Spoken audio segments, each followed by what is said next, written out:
Hey there everybody, Ed here from Metrolina Martial Arts. Today I've got an awesome video for you. It is a discussion about how to roll in jiu-jitsu with physical limitations, disabilities, or handicaps, and how to adapt and innovate to push beyond those perceived limitations. Eli is an excellent instructor. He's a second-degree black belt in the art of Brazilian Jiu-Jitsu, and I am a modest 4-stripe purple belt. And we're going to talk about things that I specifically do well with my handicap and things that others can do well as well. Let's get into the video.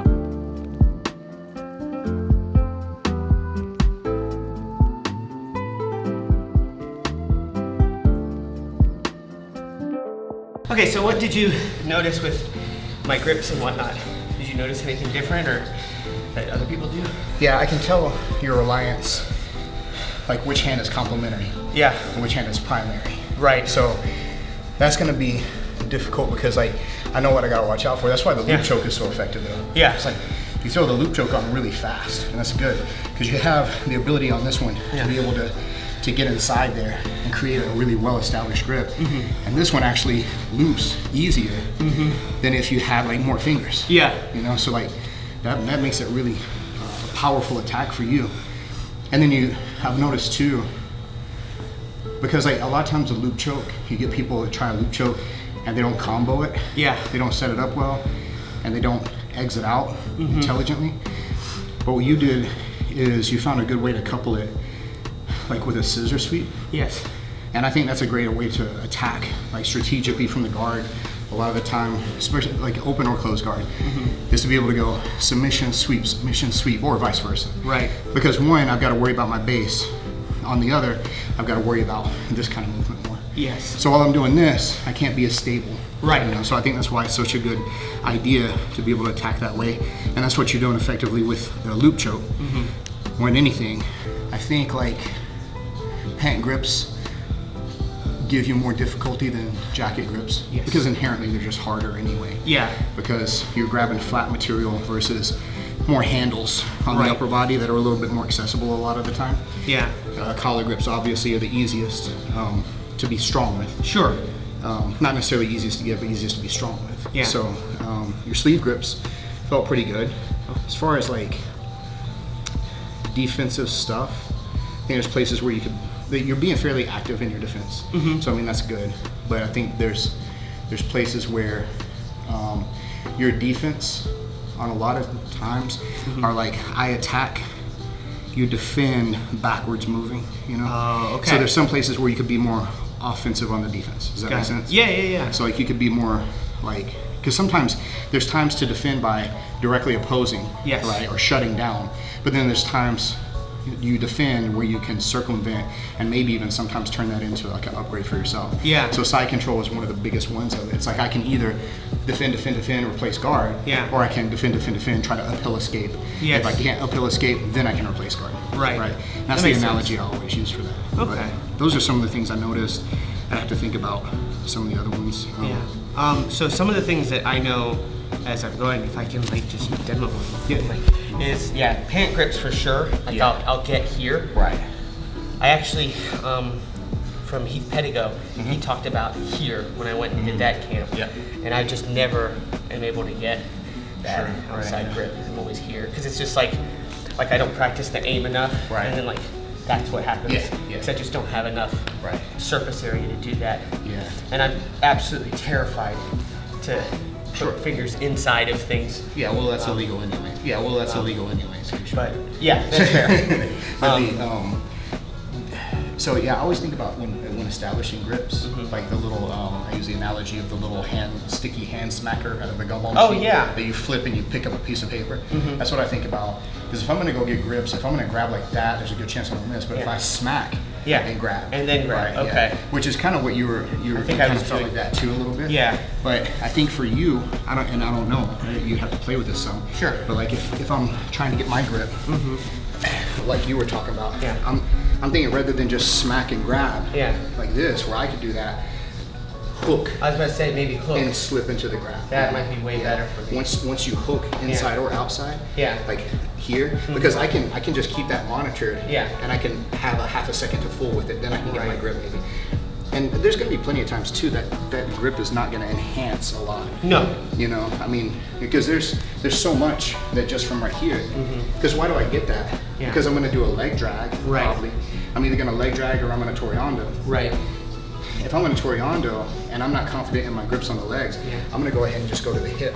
Oh, you know, I never do that. I never dive in. Yeah. Well, I do a lot more no gi these days than gi. Yeah. But this works great either way. The only problem is your neck is going to be more exposed for loop chokes, right? But I can pass this way here. Yeah. Because I do have to angle my head in. I have to keep my butt up and back. Okay. But like from here, rather than going with a big kick over, which is fine. Yeah. Right. I'm gonna hop out this way. Oh, and I'm okay. gonna ride it over. Keep that. And as I come down, I'm pushing this one out of the way. Okay. To be able to get here. That's cool. Right. Yeah, absolutely. So instead of, because I do like the idea of hooking to grab. Sure. Because I can do that too right here though. Yeah, this wedge right here is huge. Because Okay. I can't pummel that high. Yeah. And this doesn't do much. Okay. Right. And then you just tiptoe out and then yes. Okay. Yeah. That's cool. Okay. Yeah, I like that pass a lot because again, it's transferable to no gi. Yeah. And it works pretty good with the gi. That's what I find myself thinking about the most when I do gi, even though I think I'm even now with gi and no gi, but there was a while where I just did primarily gi, and I would just do no gi grips with this hand. Yeah. Occasionally I'd, pistol grip or something like that. One thing I know I have a lot of trouble with is if you get a good grip on this hand. Right. Because this hand isn't, like, even though I have the full hand, sometimes it's not strong enough. Plus I don't want to cross over to do that. So a lot of times I concede it to give what, like, I think Jean-Jacques Machado called it like a neutral grip. I could be wrong on that. But like where he would grab and he was like, okay, you got it. And then he would just use it against you. Right. And so I tried to do that. But Yeah. No, well, and you're not Jean-Jacques yet. No, not yet. You're getting there. Yeah. But it is like that same kind of concept makes me think. Guy Mendez is the one who really made that stick with me, and I remember the epiphany that I had whenever he was talking about getting grips from standing, and about not having to spend unnecessary time and energy to break. Let's do this side to break this grip, where I'm like trying to break that grip or whatever. Right. Where all I have to do is this. Yeah. Because like now this grip is not useless, but it's pretty well useless. Yeah. And as long as I monitor on this side. Right. Because overwhelmingly, what you're going to have to do is re-grip on me. So as soon as you let go of that grip, then I'm in control of that arm now. Yeah, that so makes now sense. I'm going to be able to re-grip and get my stuff. Okay. So it's not like whenever you're having trouble establishing a grip or getting rid of the grips that they have on you, all you really have to do, rather than, you don't have to always strip their grip, you just have to make their grip useless or not super functional. That makes a lot of sense. Yeah. I think a lot of times I spend so much time overthinking it because of perceived, disabilities and whatnot, that I'll just be like, oh, like, I have to really think about this. When it's just, I think that's a big takeaway here is if you have like a disability, is you just try it, and then if you have to change it, then you change it. Would you agree? I would totally agree with that, and I think that the big thing on a almost like on a philosophical level is not to get. Well, we were talking about this with the Machados the other day, like about how you hear them when they're teaching, and something I really love about the way that they teach is like whenever they're showing something, and it's like, well, what if the guy shuts this down? Good. Yeah. It's an opportunity for something else to happen. Right. And I think that as long as you maintain that mindset of, okay, I can't do this, but that means I can do something else. Right. Right. It always means I can do something else, something different, and I can make my something different better than the standard thing. Sure. That's possible to do. Like again, look at Jean-Jacques. I mean, you're going to be hard pressed to find too many jiu-jitsu men that have ever lived better than that guy. Right. And it's because, in big part, because he found a way to make something that other people don't have to deal with work excellently for him. Yes. And you see plenty of cases of stuff like that. But I think that's one of the things, and you just have to experiment. There's plenty of grip variations, wedge variations. I would start.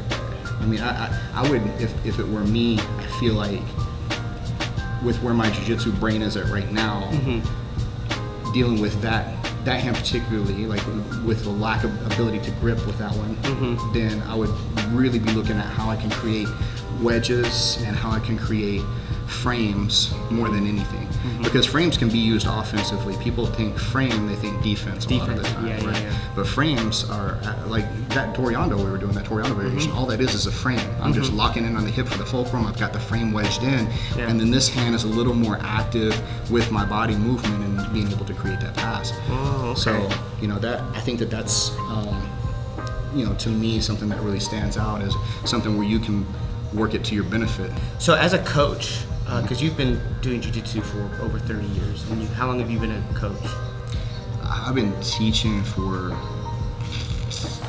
not long after that. Let's say 25 years of teaching. Yeah. So as a coach, when you get a student who has perceived limitations or disabilities, right, physical limitations, you know, do you take any special consideration, or how do you approach that individual? Because I know, for me, when I first started jiu-jitsu, I was incredibly self-conscious. Sure. Because it's like everyone is fully able to do all the things, and like I didn't want to take away from my coach's time for him to have to like help me individually, but I desperately needed that. So my first jiu-jitsu coach, Scott Shields, he gave me the Jean-Jacques Machado like Born a Champion DVD, and that's all I needed. Yeah. But what about you? Like what? Yeah, I mean, I think finding inspiration in sources like that. Somebody else that I look at to an extreme degree is Kyle Maynard.